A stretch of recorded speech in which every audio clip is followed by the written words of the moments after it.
সেপ্টেম্বরে সৌদি আরব গেছে ৫৯,৫০০ কর্মী।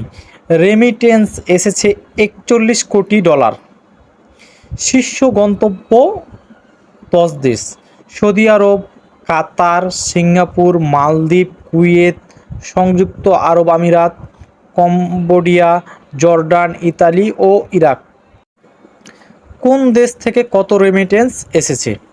প্রথমে রয়েছে সৌদি আরব, $৪০,৯৬,২০,০০০। তারপরে রয়েছে যুক্তরাজ্য, $৩৬,৬৫,৩০,০০০।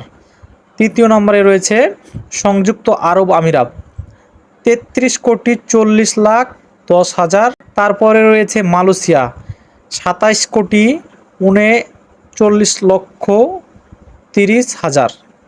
তারপরে রয়েছে ইতালি, $১৭,৭২,৫০,০০০। তারপরে রয়েছে যুক্তরাষ্ট্র, $১৭,৩৬,৯০,০০০।